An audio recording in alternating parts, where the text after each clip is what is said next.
Bonjour à tous, j'espère que vous allez bien. Je suis trop contente de vous retrouver en vidéo. Ça faisait longtemps mais voilà, je suis de retour, c'est ce qui compte. Je suis de retour aussi officiellement en Suisse. Je ne suis plus à Dublin et c'est aussi pour ça que je reprends les vidéos. Donc la raison principale pour laquelle je faisais pas vraiment de vidéos à Dublin, c'est que le setting ne me parlait pas trop, je suis pas trop confortable, donc j'ai préféré faire une petite pause et reprendre quand je serai de retour, et c'est le cas. Et en parlant de setting, je tiens juste à vous montrer ça. Je sais pas comment j'ai réussi à faire ça, mais je l'ai fait. Je vais faire un petit focus comme ça vous voyez mieux. Mais Macabre édition sur mes deux écrans, c'est trop génial. Donc oui, en parlant de Macabre, bien j'ai plein de choses à vous dire. Je vais faire une petite vidéo update une fois que le site internet sera disponible.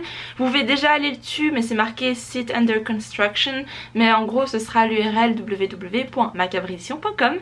et du coup une fois que ce sera fait, je reviendrai en vidéo pour parler des prochaines étapes, mais pour le moment je lis pas mal de choses pour la maison d'édition, un peu secrète, enfin voilà quoi. L'appel à texte est toujours ouvert si ça vous intéresse, donc n'hésitez pas à envoyer vos manuscrits à l'adresse ici. Donc c'est plus édition Macabre ou autre Macabre édition, c'est maintenant on a une adresse spéciale pour ça. Je mettrai ça de toute façon ici et dans la barre d'infos. Et je crois que j'ai dit tout ce que j'avais à dire. On va pouvoir commencer avec ce point lecture. Je pense faire deux points lecture, donc celui-ci qui sera sur les livres et un autre point lecture spécial pour les short stories, donc qui sont des nouvelles, parce que j'en ai lu beaucoup étonnamment et j'aimerais faire une vidéo spéciale sur ça, sinon celle-ci va prendre beaucoup trop de temps et j'arrête de parler. Et on commence avec notre point lecture. Nous allons commencer avec The Murder on the Orient Express, donc le meurtre de l'Orient Express, je crois que c'est ça en français, par Agatha Christie bien évidemment. Je l'ai écouté en livre audio et j'ai beaucoup aimé. J'avais déjà lu Les 10 petits nègres et un livre dont personne connaît l'existence probablement, qui s'appelle Le cheval à bascule. Je crois que c'est le premier livre que j'ai lu et que j'ai pris dans une bibliothèque, c'était à Agatha Christie. Donc je connaissais un peu le style, mais ceci dit, je crois que c'est mon premier Hercule Poirot. Parce que Le cheval à bascule, j'étais trop petite, je me rappelle plus de l'histoire, je sais juste que je l'ai pris à la bibliothèque. Donc c'est mon premier Hercule Poirot et j'ai bien aimé. Mon personnage était assez sympa, surtout en livre audio, il a l'accent, je l'écoutais en anglais mais il avait l'accent français quand il parlait, du coup c'était assez sympa. On comprend bien ce qui se passe, mais en même temps on a toujours cette idée de suspense. J'ai bien aimé ce côté d'enquête où on suit Hercule Poirot dans ses réflexions, mais en même temps on a nous en tant que lecteurs nos propres idées, mais disons que dans le genre du détective c'est un peu on est à la place du détective, donc c'est à dire qu'on mène notre enquête de notre côté en ayant les mêmes informations que le détective, et j'ai beaucoup aimé. C'était très chouette, je crois que j'ai mis un 4 sur 5. Donc voilà, j'ai pas mis plus parce que on n'a pas beaucoup de background, on n'a pas tellement de ce qui se passe après, on est vraiment concentré sur l'enquête et je pense que ma curiosité va juste un peu plus loin. Le prochain livre que j'ai à vous présenter, c'est celui-ci, A Natural History of Dragons par Mary Brennan, qui est aussi disponible en français sous le titre Une histoire naturelle de dragons. J'ai une période dragons. En ce moment j'adore les dragons, ça a commencé depuis que j'ai vu le 3e film de Dragon. Le dessin animé, le film animé, je sais pas comment vous dites, mais je suis tombée en amour avec Croque-Mou. Du coup j'avais envie de lire plus sur les dragons, j'avais envie de repartir dans la fantasy et du coup j'ai lu ce livre là qui est à 4 tomes si je dis pas de bêtises, peut-être qu'il y a un 5e en route, je ne sais pas, mais j'ai beaucoup aimé. C'est vraiment chouette. Pour ceux qui connaissent Bones, la protagoniste c'est Bones, mais elle s'y connaît en dragon. C'est la Bones des dragons. Donc ça se passe dans un univers de fantasy complètement différent d'une autre et on suit justement notre protagoniste qui s'appelle Lady Trent. Notre protagoniste est à ce moment, au tout début, une vieille personne qui fait un mémoire en quelque sorte, parce que c'est appelé A Memoir by Lady Trent. Donc elle va raconter comment toutes ses aventures avec les dragons ont commencé et on la suit donc dans sa jeunesse. Au début elle est toute petite, puis après on la voit adolescente, puis après on se retrouve très vite dans sa période de jeune adulte où elle se marie avec Camhurst, comme si c'était très facile à se rappeler ça. Anyway, donc le fait que le personnage ressemble un petit peu à Temperance Brennan dans Bones, ça donne ce côté très Madame je sais tout, mais je suis légèrement inconfortable dans la vie de tous les jours parce que je suis très intelligente, mais en même temps je suis drôle. Ça donne des situations assez rigolotes, surtout quand ça se... Disons que l'histoire se passerait dans les années 1800, donc 19e siècle, donc les femmes sont pas forcément au top, enfin sont des femmes au foyer quoi, sauf qu'elle elle veut s'imposer, elle veut devenir spécialiste dans l'étude des dragons, elle veut découvrir le monde, donc elle se voit embarquée dans une expédition. Puis justement le fait que tout le monde a ah mais madame restez ici, pas aller voir les dragons, c'est trop dangereux, puis elle est là non j'y vais avec ou sans vous, et c'est très très rigolo parfois, j'ai beaucoup aimé. Il y a des épisodes très drôles, il y a des épisodes très très tristes, il y a beaucoup d'aventures et j'ai beaucoup aimé ce premier tome. Après c'est vrai que il me faut les suivants, je les ai pas encore mais je vais les commander. C'est pas non plus un univers très très approfondi, mais après c'est le premier tome donc ça peut aller plus loin. Ils font des expéditions dans divers pays fictionnels, donc c'est très très bien, j'aime beaucoup. Si vous aimez les dragons, je pense que ça peut vous intéresser. Disons que là on n'est pas encore à fond, on n'a pas encore beaucoup de dragons, mais normalement, enfin c'est normal, c'est au début de son histoire, elle entre en contact avec les dragons. Je pense que dans les prochains tomes il y aura plus de ces bestioles super cute et effrayantes à la fois. Ensuite j'ai écouté Fahrenheit 451 par Ray Bradbury avec Audible. Il m'avait proposé un partenariat pour avoir le livre audio et en plus ça tombait bien parce qu'il fallait que je lise pour mes cours, donc j'ai accepté. Je vous mets le lien pour accéder si jamais au livre audio Fahrenheit 451 juste dans la barre d'infos. Et comment vous dire que c'est pas le livre audio qui pose problème à mon avis. Ce qui m'a vraiment posé un problème c'est l'histoire en elle-même. Disons que comme je savais que c'était un classique que tout le monde doit lire une fois dans sa vie, ben je m'attendais à quelque chose d'un peu mieux. Est-ce que c'est moi qui avait trop de expectation, comment on dit ça en français, d'attente. Du coup ça m'a vraiment, j'ai juste pas trop aimé quoi. Je vois l'importance, enfin disons que le message est bien, j'ai beaucoup aimé, ça a été beaucoup étudié en cours, très intéressant, mais après la forme narrative, la façon dont ça a été raconté, ça m'a pas touché plus que ça. C'est peut-être fait exprès d'ailleurs, mais je comprends pourquoi c'est un classique, c'est juste que ça m'a pas plus emballé que ça. Voilà, j'ai pas grand chose à dire, vous connaissez tous un peu l'histoire de base. Bref, je vais pas m'attarder là-dessus, c'est pas un livre que j'ai apprécié des masses, peut-être qu'on va m'engueuler pour ça, mais voilà, je passe à la suite. Ensuite là encore, je ne vais pas trop m'attarder parce que je vous ai déjà parlé de ce livre dans une vidéo spéciale, je le mettrai juste en dessus, mais il s'agit donc de Anna Karenine par Léo Tolstoï. Et j'ai adoré ce bouquin, coup de cœur immense, j'ai adoré.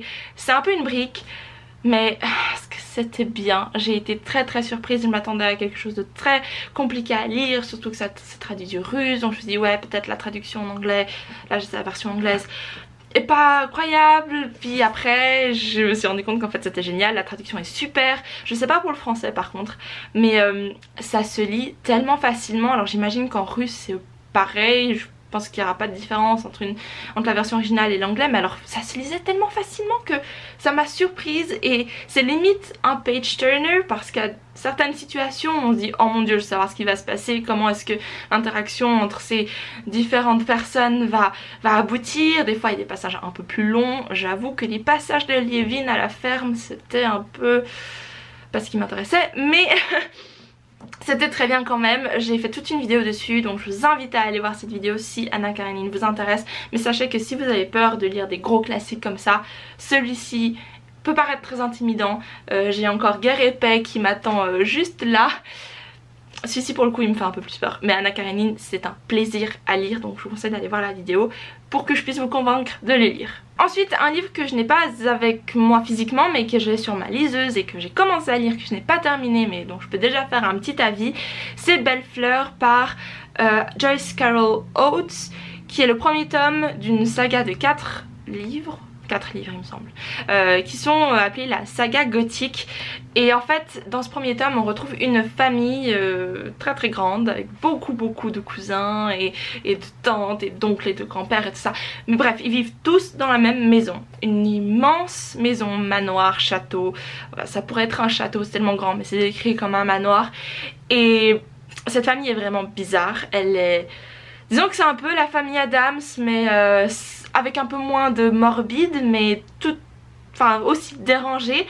Et on suit différents personnages dans cette famille qui vivent leur vie. Et c'est un peu là où je me suis arrêtée parce qu'il y a plein d'éléments étranges, il y a plein de morts bizarres qui se sont passées, produites et que personne comprend vraiment, mais en même temps c'est raconté aux générations suivantes, donc ça se déforme un peu, et puis après ils disent comme quoi il y a une malédiction sur la famille. Donc il y a plein de choses bizarres et étranges et intéressantes qui se passent. C'est juste que c'est un bouquin de 700 pages et j'ai juste un peu perdu le fil parce que j'avais envie de lire autre chose. Il est très bien, j'aime beaucoup, je vais le finir, ça c'est sûr, mais voilà, j'ai juste laissé un peu d'espace parce que en même temps il n'y a pas une intrigue, il n'y a pas un nœud quelque part, vous voyez ce que je veux dire? Mais c'est juste des histoires de vie. J'imagine qu'à un moment donné, bon je suis pas très loin non plus, je crois que je suis au 30% du livre, donc peut-être qu'au 50% il y aura un nœud, un dilemme, quelque chose qui va se passer. Mais pour le moment c'est plus une histoire de comment est-ce que le passé interagit avec le présent, si vous voulez. C'est plusieurs histoires qui s'entremêlent. À voir, mais j'aime beaucoup. Et chaque tome présente une famille différente, donc ça se lit indépendamment, il n'y a pas d'ordre, mais j'avais commencé par le premier. Mais je compte bien les lire les 4, parce que ça m'intéresse. Et surtout que c'est pas très... j'en avais jamais entendu parler avant, et j'aimerais bien savoir pourquoi est-ce qu'on appelle ça une saga gothique. Il y a les éléments gothiques, hein, il y a un peu les réminiscences du passé, la hantise du passé. Mais je vais voir jusqu'à où ça va aller. Ah, j'aimerais aussi rajouter que c'est intéressant au niveau de la structure de l'histoire, parce que comme je le dis, c'est le passé qui interagit avec le présent. On sait pas trop où on est parfois. Début de chapitre, on est là, ok, alors autour de qui est-ce que ça va tourner et à quelle époque ça va se passer, parce qu'on est autant dans vraiment le passé en suivant les ancêtres de ceux qu'on suit dans le présent, et après on revient dans le présent. Il y a aussi toute une ironie derrière, j'ai l'impression que tout le ton est ironique, parce que c'est jamais très triste, c'est jamais très drôle, c'est toujours entre deux, on sait pas trop si c'est bien ou si c'est mauvais, vous voyez ce que je veux dire. Et il y a une dynamique aussi très intéressante entre les personnages, comme je le dis, un peu famille Addams, mais vraiment bizarre cette famille, mais très intéressante. Ensuite on va partir avec de la fantasy, puisque j'ai lu le deuxième tome de la saga Three Dark Crowns, donc qui est One Dark Throne. Ça c'est le deuxième tome, ça c'est le premier, Three Dark Crowns. Et j'ai lu le troisième, enfin plutôt je l'ai écouté, et je l'ai pas en physique, mais il faut que je l'achète parce que j'ai adoré cette saga. C'est incroyable. Il y a le quatrième tome qui va sortir en septembre je crois. Et alors j'avais lu le premier je pense il y a une année, même une année et demie peut-être. J'avais acheté la suite et je me suis dit ouais, le premier était excellent, j'ai adoré cette histoire, mais je me suis dit ouais j'ai pas envie de lire la suite tout de suite, du coup j'ai laissé un peu traîner. Et puis vous savez, vous arrivez au point où vous êtes là ouais bon je me rappelle plus trop ce qui se passe dans le premier, et je sais pas si j'ai envie de me relancer là-dedans, enfin bref. Sauf que j'avais envie d'écouter un livre audio, puis j'avais vu que le tome 2 était disponible, du coup je me suis dit bon bah je recommence, au pire ça m'aidera juste à dormir, et puis voilà. Et j'ai trop accroché. Le deuxième est encore meilleur que le premier, et le troisième est encore meilleur que le deuxième. Donc pour ceux qui connaissent pas l'histoire, malheureusement ces livres là ne sont pas encore traduits en français. J'ai essayé de voir si c'était en cours mais j'ai rien trouvé. Donc ils sont disponibles qu'en anglais, c'est écrit par Kendall Blake. Et le premier tome va nous présenter 3 sœurs qui sont toutes destinées à devenir reines, sauf que forcément il ne peut y avoir qu'une reine, et pour qu'une des sœurs devienne la nouvelle reine, elle doit d'abord assassiner les 2 autres. Donc ces 2 sœurs, elles sont élevées séparément dans différents clans, et elles ont chacune un pouvoir, un don. Une a le don de contrôler les éléments, l'autre a le don de contrôler les animaux, et l'autre a le don d'être immunisée contre tout poison. Et elle peut fabriquer aussi les poisons les plus mortels possibles, et les plus cruels aussi, hein, quelque part. Mais donc elles vont devoir s'affronter et s'assassiner, s'entretuer pour devenir la nouvelle reine. Et le premier était vraiment incroyable. On apprend à connaître les personnages et à savoir comment sont leurs caractères, comment ils ont été élevés, quels ont été leur parcours jusqu'à ce qu'elles se rencontrent toutes les 3 pour s'affronter. Sauf que ça tourne pas forcément comme c'était prévu, hein, sinon ce serait pas une histoire hors du commun, ce serait comme toutes les reines qui ont précédé. Et du coup dans le deuxième tome, pour pas vous spoiler, hein, forcément je vous dis juste que c'est beaucoup mieux. On apprend encore plus sur les personnages, plus de dilemmes, plus d'action. Les scènes d'action sont vraiment bien décrites, et surtout ce que j'ai apprécié c'est que ça devient de plus en plus macabre, sans référence à Macabre Édition. Mais ça devient de plus en plus macabre, et ça devient de plus en plus sombre, les histoires deviennent limite un peu plus effrayantes. Il y a un moment dans celui-ci, ou est-ce que c'est le 3, je me rappelle plus, je crois que c'est le 2, où j'allais dormir et j'ai dû arrêter parce que j'avais juste trop peur. Mais non, franchement très très bien. Le style d'écriture est très bien aussi, surtout quand c'est des scènes d'action, elles sont très bien décrites, et les personnages et les émotions qu'ils ressentent, très bien fait aussi. C'était vraiment chouette. Ça se passe sur une île imaginaire qui s'appelle Fenburn, et j'aime beaucoup aussi cet endroit. Les descriptions sont très belles, beaucoup de forêts, beaucoup de... Enfin, j'aime beaucoup. Et le 3e tome, encore plus sinistre. Vraiment là, ça se complique plus. Le 3e tome était légèrement plus lent que le 2e, mais je pense que ça annonce le 4e. Je crois que ça se finit après le 4e tome. Donc le dernier livre dont je vais vous parler, c'est pas le dernier livre que j'ai lu, mais le dernier livre que j'ai lu, je ne vous en parle pas parce que c'est un peu secret, je vous tease, mais enfin bref. Donc c'est Strange the Dreamer par Laini Taylor, qui en français est Le Faiseur de Rêves, si je dis pas de bêtises. Le 2e tome, il me le faut absolument, mais c'est The Muse of Nightmare, qui je sais pas comment c'est traduit en français. Mais bref, c'est une duologie. Et donc ça me convient très bien, j'ai vraiment hâte de savoir comment ça se finit, donc il me faut le 2. Mais en gros c'est l'histoire de Strange, Laszlo Strange en fait, qui est un orphelin. C'est pour ça qu'il a le nom de famille Strange, c'est parce que c'est le nom de famille qu'on donne aux orphelins. Et Laszlo est libraire, disons qu'il travaille dans une très grande bibliothèque dans un monde imaginaire qui s'appelle Zozma. Zozma, c'est la ville, Zozma. Et du coup il travaille dans cette immense bibliothèque avec des moines et... il est fasciné, mais fasciné de chez fasciné par une ville qui aurait supposément disparu et qui s'appelle Weep.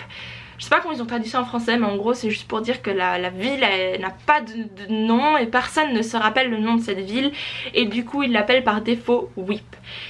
Et il est, en plus d'être fasciné par cette ville, fasciné par tout ce qui est magie, contes de fées. Il en lit énormément dans la bibliothèque, il est un peu le spécialiste de ça. Et sa vie va basculer le jour où un guerrier qu'on appelle le God Slayer, le tueur de Dieu, arrive dans cette ville et demande à rassembler des hommes pour partir dans la ville de Weep. Et Laszlo forcément il va être là, oh mon Dieu, il faut que j'y aille. Et du coup on va suivre les aventures de Laszlo en destination de cette cité perdue dont il rêvait de découvrir l'existence et dont il rêve de visiter maintenant.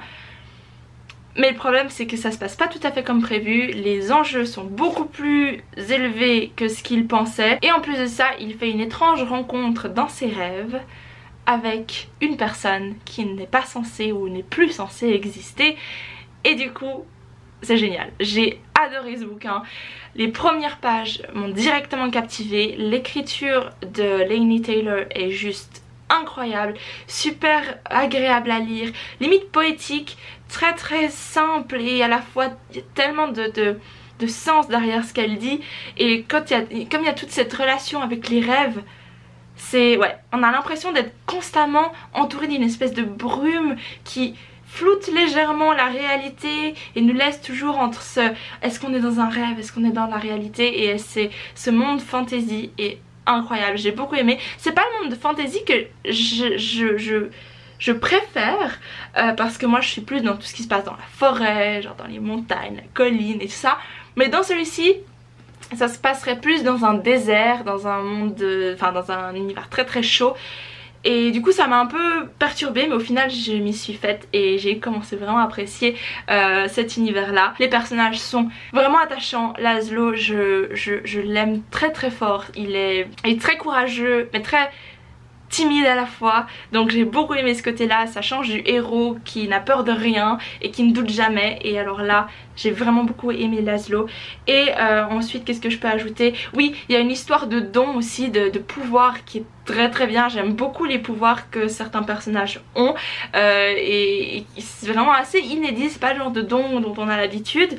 Et sinon aussi ce que j'ai beaucoup aimé, c'est qu'il n'y a pas de mauvais et de bonnes personnes, enfin de mauvaises et de bonnes personnes, mais en fait c'est l'histoire de deux parties, de deux groupes qui sont en tension, mais il n'y en a pas un qui a forcément tort, il n'y en a pas un qui a forcément raison, tout dépend du côté duquel on décide de se placer, parce qu'il n'y a pas de vilain, il n'y a pas de héros, c'est juste comme un gros malentendu, une grosse erreur qui a été faite mais qui appartient aux deux côtés. Donc ça fait du bien de se dire ah, les gens ne sont pas forcément que mauvais. Il y a autre chose, c'est plus profond que ça, et j'ai vraiment beaucoup aimé. Du coup je vous conseille de lire Le Faiseur de Rêves parce que c'était vraiment une chouette expérience. Et voilà, j'ai hâte de lire le tome 2 pour savoir comment ça va se terminer, parce que la fin du 1 m'a un peu déchiré, même beaucoup, m'a cassé le cœur en deux. Enfin ouais, ok, déchiré, ça c'est peut-être mieux. Enfin voilà, je veux savoir la suite. Ok, je sais pas quelle taille faire cette vidéo, mais je tiens quand même à vous présenter mes lectures en cours. Donc j'ai commencé dans ma lancée avec les dragons. J'ai commencé Eragon. En anglais ça se dirait Eragon, mais bon je le dis en français donc ça doit être Eragon, par Christopher Paolini. Et j'aime beaucoup. Je suis vraiment au début, je suis à quoi, 100 et quelques pages, mais j'aime beaucoup. J'apprécie beaucoup, j'aime beaucoup le personnage d'Eragon. J'aime bien, déjà le prologue nous a bien mis dans une histoire où il va y avoir des choses qui vont se passer. Je sens qu'il y aura des gros dilemmes, je sens qu'il y aura des grosses batailles, je sens qu'il y aura beaucoup d'action. Et bah, ça s'étend sur 4 tomes donc c'est pas étonnant, mais j'ai hâte de voir à quel point cet univers va s'approfondir, et je sais déjà que je vais m'attacher à cet univers. Je vais finir les livres et je suis là ok, maintenant il me faut un dragon, où est-ce que je peux en avoir un s'il vous plaît. Et sinon j'ai commencé aujourd'hui The Vanishing par Wendy Webb. Je suis déjà à la page 80 et quelques, je vais essayer de lire la moitié d'ici la fin de la journée, mais c'est une histoire gothique. Ils vendent ça comme un croisement entre The Haunting of Hill House et Rebecca. On va suivre une jeune femme qui, après la mort de son mari, se retrouve un peu dans le pétrin parce qu'apparemment celui-ci a fait des grosses erreurs. Du coup elle se retrouve sans argent, sans famille, sans amis, enfin. Et du jour au lendemain il y a un homme qui va lui proposer un job, genre le job de ses rêves. Elle va tenir compagnie à une auteure qui a été qui a eu beaucoup de succès suite à l'écriture de ces histoires de fantômes, et donc elle va aller lui tenir compagnie dans cette immense... Alors sur la couverture le manoir a l'air assez petit, mais alors quand c'est décrit ça a l'air d'être un château immense à 3 étages avec je sais pas combien de mètres carrés d'habitation, mais disons qu'il y a une aile ouest, il y a une aile est, il faut faire je sais pas combien de détours, il y a même un plan au début du livre de la maison. Ça c'est un étage et c'est incroyable. Donc elle doit s'occuper de cette femme, sauf que il y a forcément maison hantée, choses bizarres, voix qu'on entend, pièces secrètes où on devrait pas entrer, et histoire de famille très compliquée et bizarre. Donc j'accroche à fond. Le prologue était incroyable. Ça commence avec une séance autour d'une table avec... ça se passe au 19e siècle, une séance autour d'une table avec une femme qui communique avec les esprits, puis ça tourne mal et après on se retrouve dans le présent. Et apparemment il y a quelque chose qui se passe. Donc voilà, c'est tout ce que j'avais à vous présenter, mais comme je vous l'ai dit, très bientôt je vais faire une vidéo point lecture sur les nouvelles que j'ai lues. C'est difficile d'en parler parce que comme c'est des nouvelles c'est très court, donc c'est difficile de présenter un résumé sans spoiler, mais j'essaierai de faire un petit synopsis tout court pour vous donner envie, parce que j'en ai lu pas mal et de différents auteurs, différents genres, et j'ai beaucoup aimé. Notamment j'en ai lu une de Daphné du Maurier, une de Louisa May Alcott que j'ai adoré, et d'autres d'auteurs un peu moins connus. Et je reviens donc très bientôt aussi avec un book haul, une vidéo sur Macabre, et je serai en live dimanche aux environs de 20 h sur Twitch. J'ai trop hâte de vous revoir en live. N'oubliez pas d'aller me suivre sur les réseaux sociaux. Alors attention, maintenant j'ai donc le livre ouvert Instagram, le livre ouvert Twitter, mais j'ai aussi Macabre Édition Instagram, Macabre Édition Twitter. Si Macabre Édition vous intéresse, n'hésitez pas à voir les infos sur Instagram, le site sera très bientôt disponible. Je vous laisse toujours la page Ulule où j'avais donné toutes les informations. Et en parlant de page Ulule, pour tous ceux qui ont participé au projet Macabre Édition, eh bien les contreparties vont très bientôt être envoyées. Donc d'ici la fin du mois ce sera envoyé, c'est sûr, parce que maintenant j'ai réuni tout ce qu'il fallait. Et il me manque plus qu'à faire les paquets et à envoyer tout ça. D'ailleurs, puisqu'on est en vidéo, je vais vous montrer juste le sac par exemple que j'aime beaucoup. Ah, je vais vous montrer petit moment de self-promotion, hein. Donc là on a le sac, j'essaie de voir ce que je montre, le sac Macabre Édition, petite tote bag, voilà, c'est mieux si je mets là. Et ensuite, donc j'ai fait des stickers, je vais pas juste pas les sortir parce qu'ils sont bien emballés, mais en gros les stickers reprennent chacun de ces motifs. J'ai aussi des marque-pages, là j'en ai un comme ça pour montrer. Oui, il est suspendu, ne me demandez pas pourquoi, c'est de la déco. J'ai celui-ci et j'ai par exemple, j'ai aussi celui-ci qui reprend le logo. Non, ça veut pas zoomer, ça veut pas, voilà, focus. Voilà, ma caméra édition, j'en ai encore, hop là. Donc voilà, hop là, le 3e dizaine de marque-pages. J'espère qu'ils vous plaisent. Donc si vous avez participé au projet Macabre Édition, vous pourrez les retrouver dans vos contreparties si vous avez demandé les contributions et suivant ce que vous avez donné. Et pour ceux que ça intéresserait d'en recevoir, je mettrai des informations sur le site. Si vous faites une commande, il y aura des marque-pages avec. Si vous les voulez avant, on verra si on peut s'organiser. Enfin bref, je crois que j'ai vraiment trop parlé, j'en suis désolée, mais en attendant c'est ma vidéo depuis je sais pas combien de temps, donc j'avais envie de discuter. Et du coup je fais plein de bisous et je vous dis à très bientôt dans une nouvelle vidéo. Bye bye.